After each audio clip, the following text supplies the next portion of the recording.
Hey, everybody, and welcome to Narrative. This is Heather Honey. You might remember her from the Cyber Ninjas. That's the conspiracy theorist group that spent over 6 months searching Arizona ballots for bamboo fibers and hidden watermarks and some sort of Sharpie pen mystery. They were hunting for fraud that, as we now know, never existed. Their audit came to nothing. Biden won that election, and it turned out that Honey and the Cyber Ninjas were complete frauds. First this evening, Maricopa County officials unveil a scathing response to the election audit by the Cyber Ninjas. The county said we determined that nearly every finding included faulty analysis, inaccurate claims, misleading conclusions, and a lack of understanding of federal and state election laws. It's just a lack of independence and objectivity. The state Senate's contractors, including the Cyber Ninjas, were run largely by supporters of former President Donald Trump. What did Trump do? In August, Trump appointed Heather Honey as Deputy Assistant Secretary for Election Integrity at the Department of Homeland Security. A month later, Honey held a conference call with election officials from nearly all 50 states. Instead of briefing them on protecting the 2026 midterms, she questioned whether DHS cybersecurity experts had strayed from their mission by combating election misinformation. She accused the Federal Election Security Center of moving into censorship. Election officials left the call alarmed and deeply disturbed.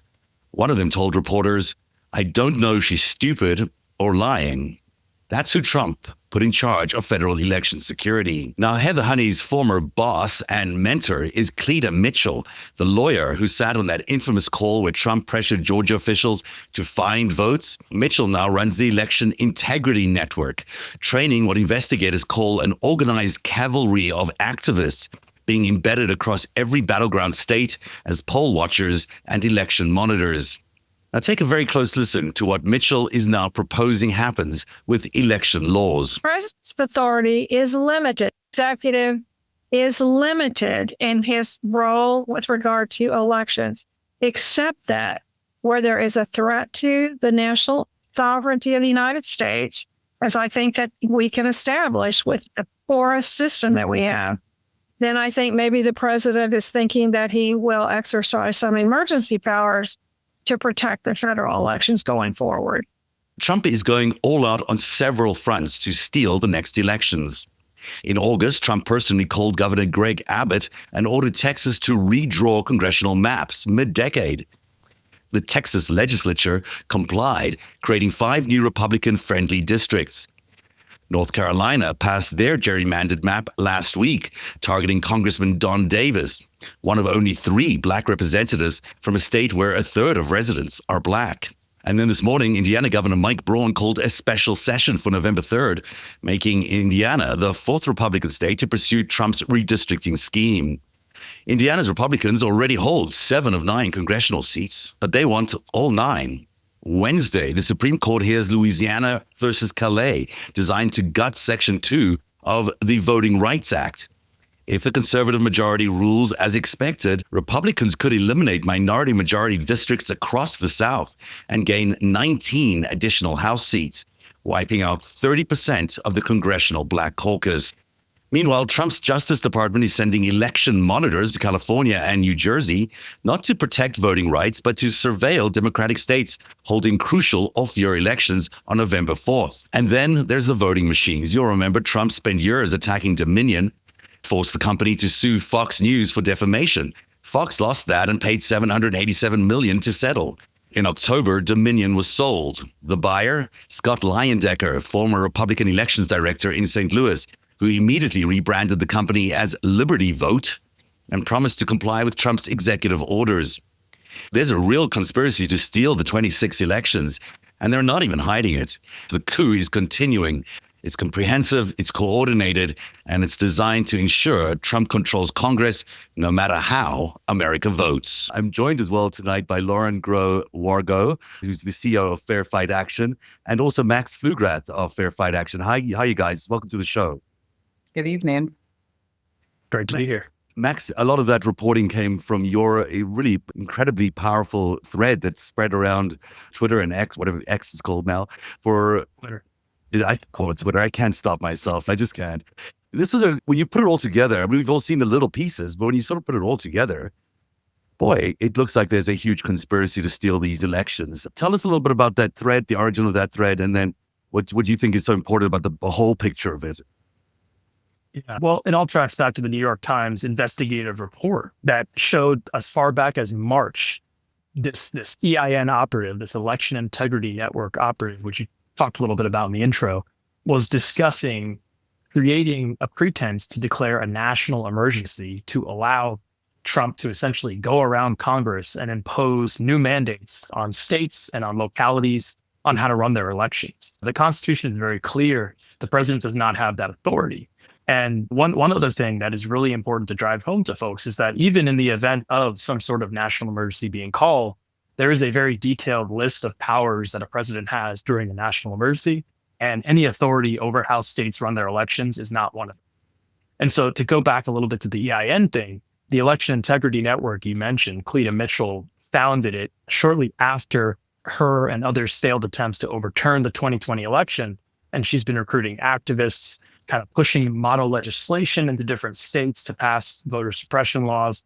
And she's been really central to the Trump regime's strategy to make the 2026 election unfair.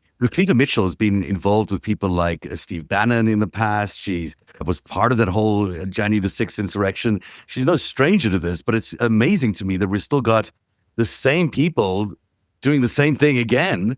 Only here we are in 2026. Lauren, this is ridiculous that we're still in this place, but here we are. Well, the Republican Party decided under Trump to make voter suppression not a side strategy, but their central strategy. When Trump went into the 2020 election, the RNC under his leadership at that time was, for the first time since the 1980s, freed up from a judicial consent decree that had prohibited the committee from doing voter suppression activities. In the 1980s, they had been so egregious and so racist, they were prevented from doing the Republican version of voter protection, which is intimidating voters and mainly Black voters at the polls. So that was a sea change. And so since 2020 and since the first term, this has gotten pulled into the Project 2025 and pulled into their larger strategy. Obviously, this is not new. This has been going on since the Voting Rights Act was passed. There's been an intentional effort to roll back civil and voting rights. There's been an intentional effort to restrict the right to vote. And now we see it turbocharged. So those characters that you mentioned around Cleta Mitchell and Steve Bannon are now ascendant. They're not just sort of gadflies around the Trump operation. They are central thought leaders driving a strategy. And as you can see in the daily news, from partisan mid-decade gerrymandering, racist gerrymandering we're seeing right now in North Carolina and Indiana, they are driving a no-holds-barred power strategy to try to remake the elections under two big categories. Category number one, try to change voting process. So that's where you see attempts at the federal level to pass bills to try to make you show your papers to register, try to curtail vote by mail. So change processes, try to undermine certification. We've seen that.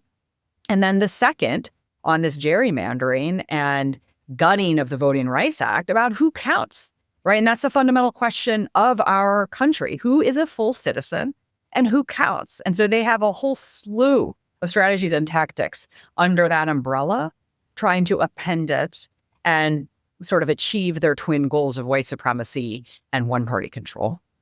If we look at these 7 points that have been happening, let's start with the gerrymandering, if we could. You got Texas, Missouri, North Carolina, now Indiana joining on. What is the net upside to Republicans if they get all the seats here? Like, how much do they actually gain? And then what is the takeaway?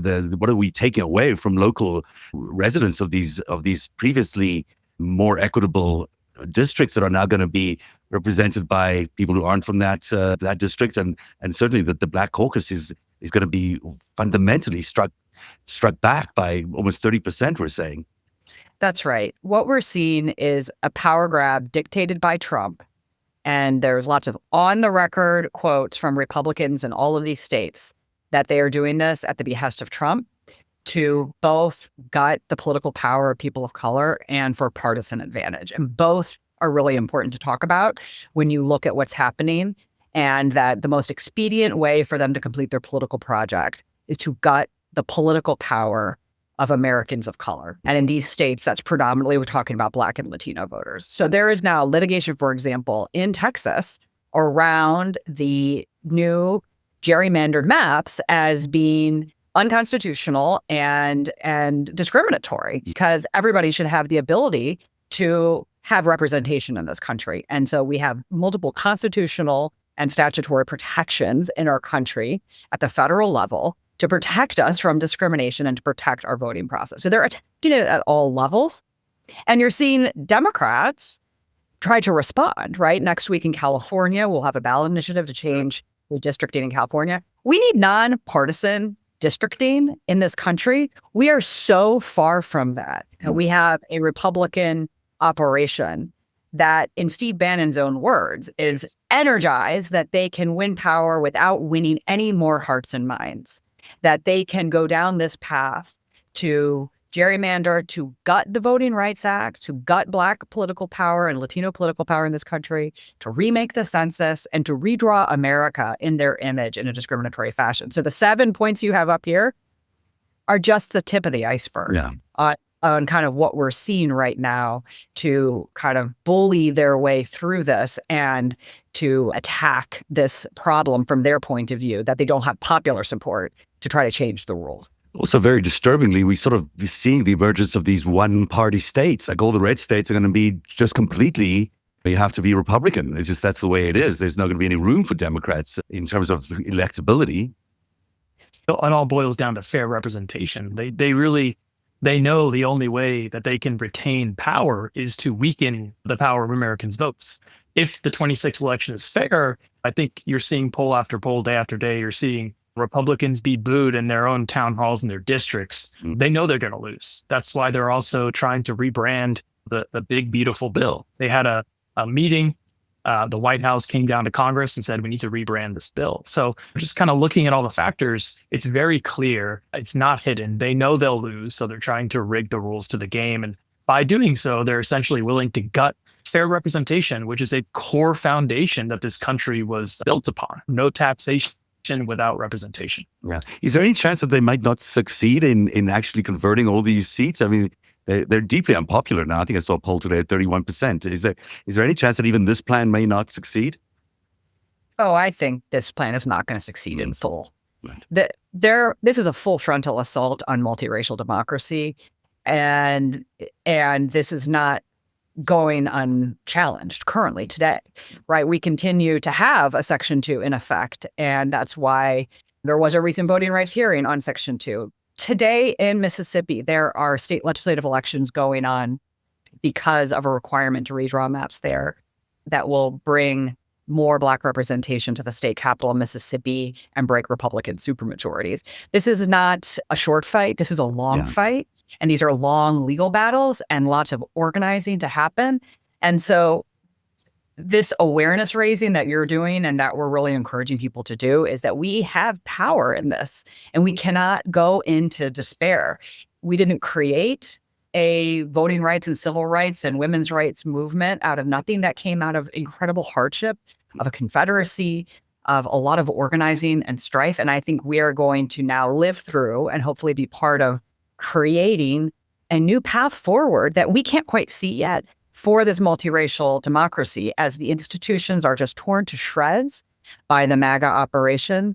We see people energized. I mean, down here on the ground, in terms of local races, there are more Democrats and Black Democrats that have voted in early voting in Georgia as a percentage in early vote to date. We're in the third week of early vote in the local elections in Georgia than we have seen in a decade. Oh, wow. In Louisiana earlier this year, Jeff Landry, our little mini Trump down in Louisiana, that governor, put a bunch of constitutional amendments on the ballot.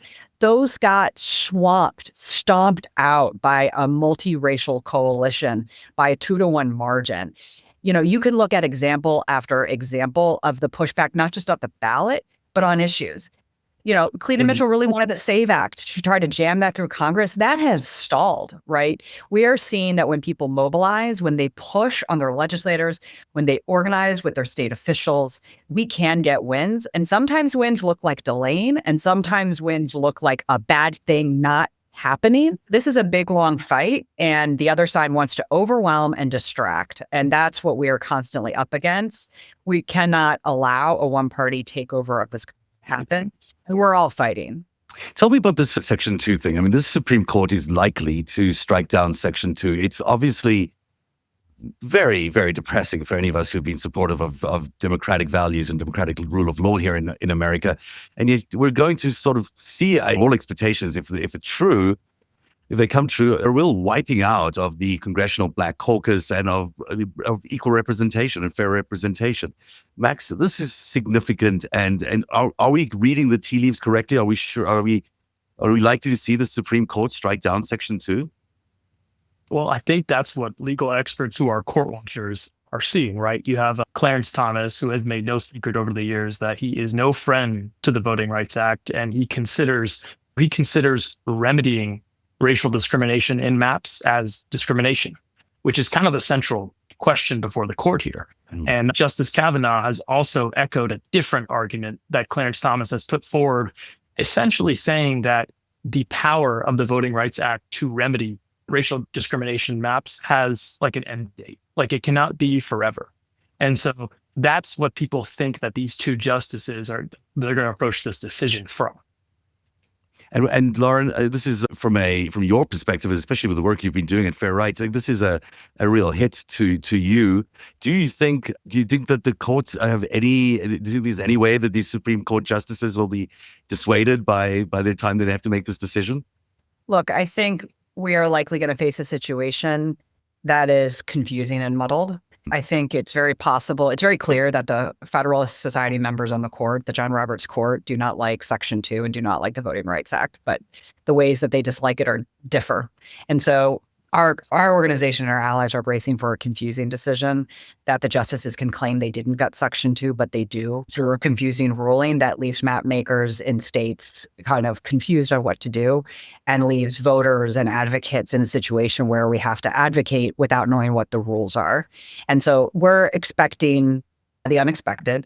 We're also expecting that we may get a very unclear decision, which means more long court battles, more organizing and communications work, and sort of a new era. There's different sort of precedent for this. You look at like the Brnovich decision out of the court having to do with the Voting Rights Act, which since there's been the Brnovich decision, we have won a lot less voting rights cases for the good guys in this country. And so I expect this is going to be a long battle. I think we're going to there's still not supposed to be racial discrimination in maps. That is part of the 14th Amendment. And so I think we're going to see a slew of different legal arguments. I think we're going to see an aggressive right-wing response.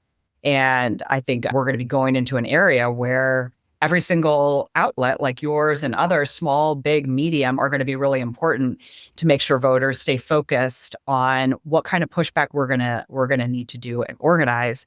And it's going to look different, right? Drawing maps is going to be a simple state legislative process in most states, right? And then there's going to be court battles, right? And so that means people need to get involved with their state legislative battles. They need to understand the connection that redistricting isn't this academic thing. This is about whether or not Donald Trump and his party get to pick your representation for school board, for county commission, for state rep, and for Congress. Do they just get to pick your representative? Because that's what the path would be going towards. And I think as we organize around this, then we can organize the biggest, most comprehensive response that helps shape a new world and inspires turnout, mobilization, and engagement like this country has never seen. I think this court is playing with fire. If they want to gut political power for Black Americans and Americans of color and their allies in the face of this MAGA onslaught, I think they are recklessly opening up a new chapter of history that ultimately will make them look awful, but will usher in a new era where we cannot fathom quite yet. Just in terms of the math, and that's very well said. Thank you for saying that. The math could cost us 19 seats. It costs Democrats 19 seats. I mean, that is a staggering amount of gerrymandering going on that we've not seen before. What does that do to our chances really in next November? I mean, does it look to you like Democrats can still win? So let's be clear. It is unlikely that there will be 19 new Republican districts on the map with candidates filed running next year.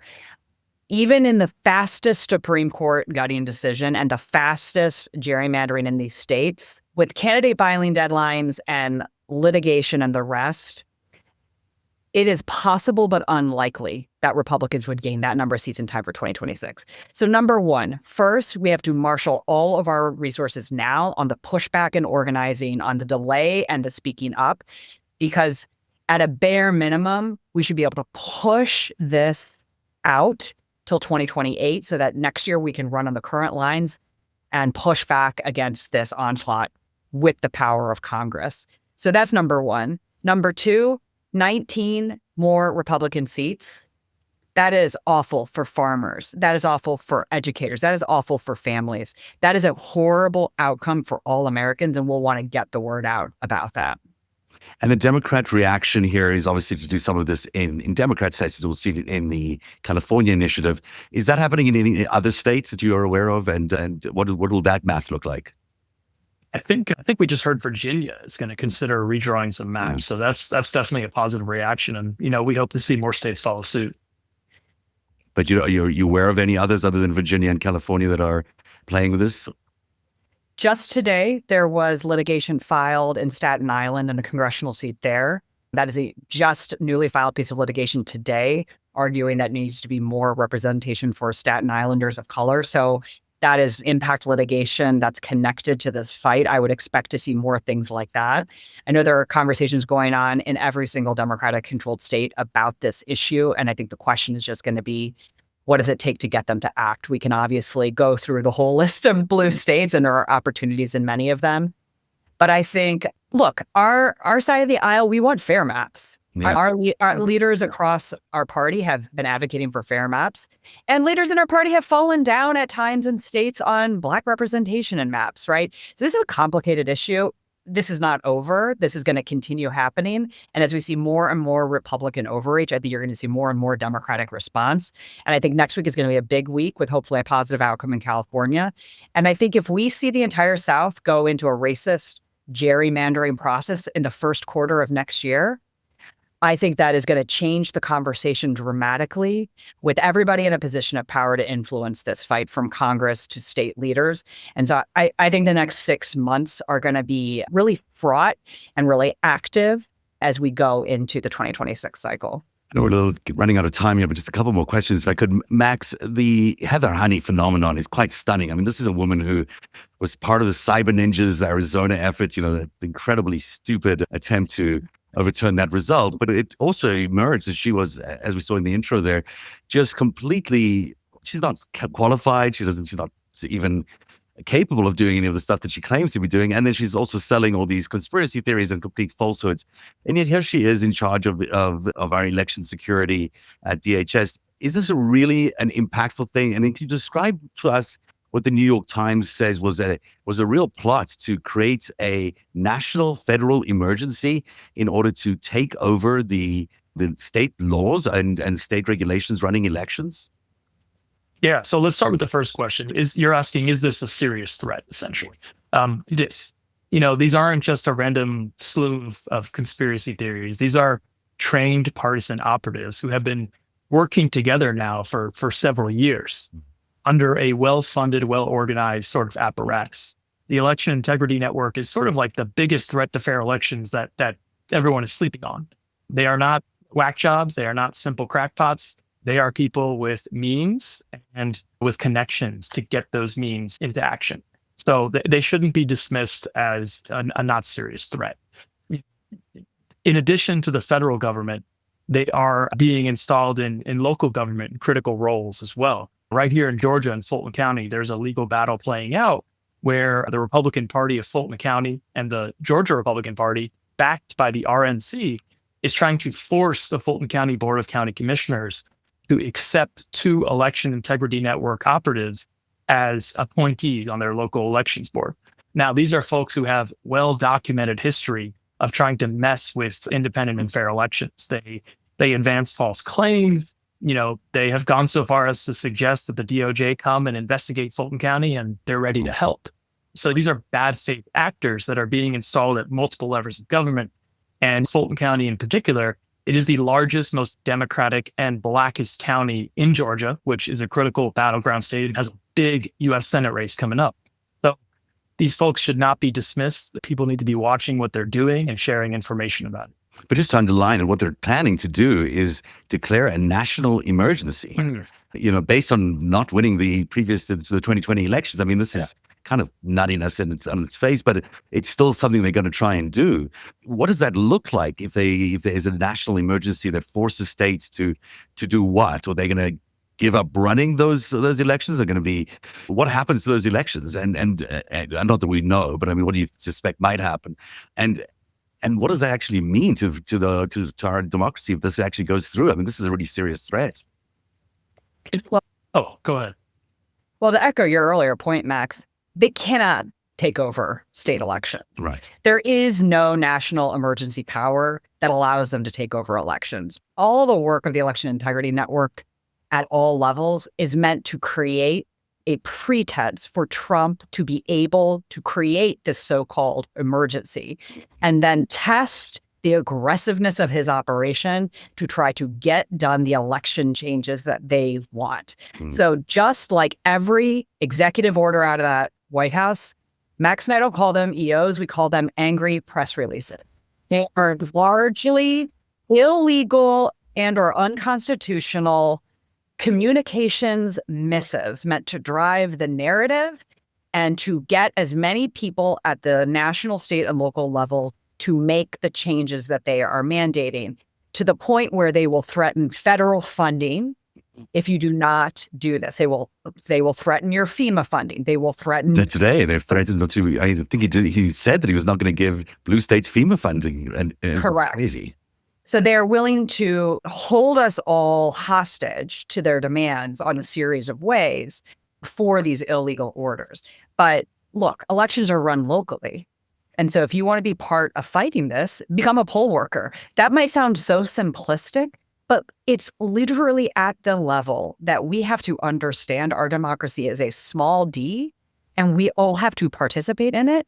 It cannot just be Cleta Mitchell's Election Integrity Network activists populating our poll workers and our local election administrators, because they will try to implement whatever is in any sort of ridiculous, illegal, angry press release from the president.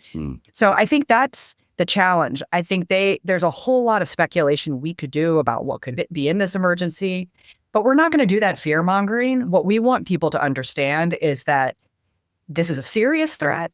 They're installing conspiracy theorists and bad faith actors up and down our government and in our election administration roles, as they're doing in every other part of our society. But that doesn't mean at the end of the day that they're going to control everything. And we do have a lot of power to push back. So look, he made Antifa a terrorist organization. It's not an organization, it's an idea. This man will go and do and say anything he thinks will advance his agenda to shape a narrative, to sort of shift the Overton window to get it normalized, and then to try to get as many state level sycophants and patsies to just implement it. And our collective mission is to find our power on our own, but in collective action and non-compliance, which is what we have to scale in 2026. And everyone really needs to get involved if they can. One final question here about the Dominion voting machines. I mean, this to me strikes me as the most disturbing of these developments, and what would right be the biggest threat is that Scott Leindecker, as a former Republican elections director in St. Louis, is now basically owning the Dominion voting machines, which back a few years ago was the reason we had that huge settlement from Fox. And now the Republicans basically own the system, or own that part of the voting machine system.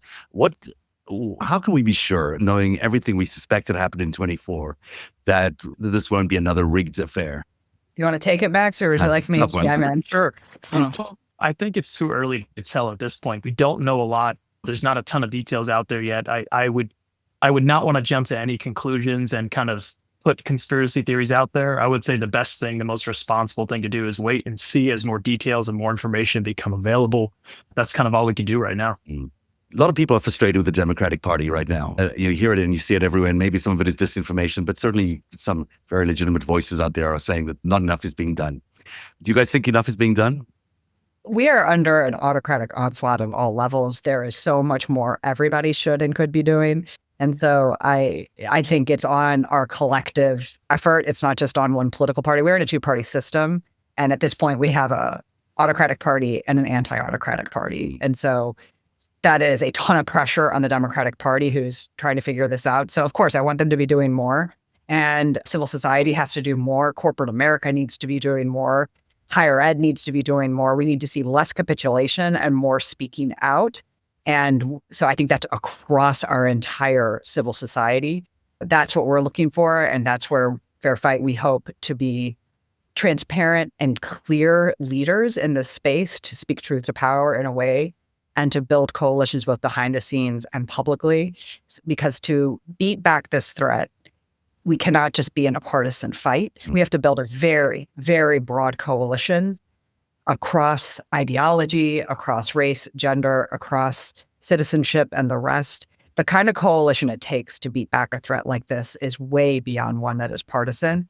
And so the partisan actors need to do more and better, and all the nonpartisan actors and parts of our society need to step up. And so Everybody. reminding, exactly, as we go into next year, we've seen so much capitulation, and that's going to need to stop. And we need more bold leaders speaking out.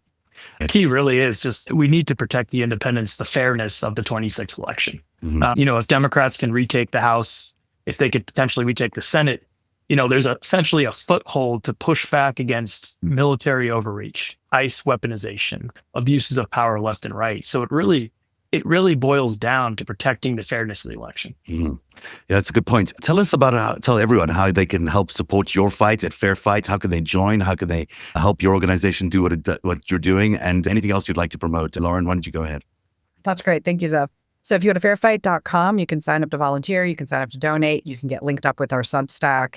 And we do regular posting on our Substack about all these key issues. And we highlight really important stories in the media, like the New York Times stories of.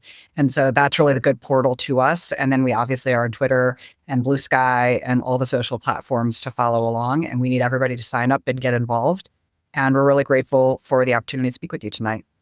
Thank you very much for being here, both of you. I really appreciate your times. Lauren Groh-Wargo and Max Flugrath from Fair Fight Action. Fairfightaction.com is where you can find them and join them and support them in their fight. This is, as you just said, a fight that we all need to start looking at as our own personal fights. This is no longer a battle of one party versus the other. And this is going to be taken an all-America effort, a real nonpartisan effort to show up with clear demands and make sure that our demands are met each step of the way, because every single day we need to be out there. As far as I'm concerned, it's going to be a very, very complicated fight all the way up till next election and beyond, and then take every step possible in order to fight this autocratic rule that's come to America and is really trying to steal our democracy.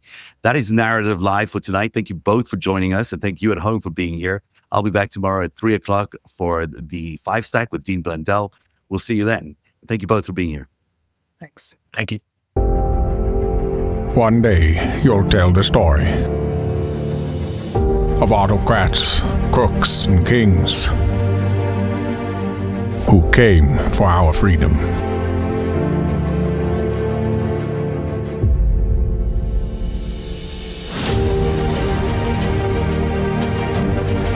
A story of citizens who stood up to tyranny and won.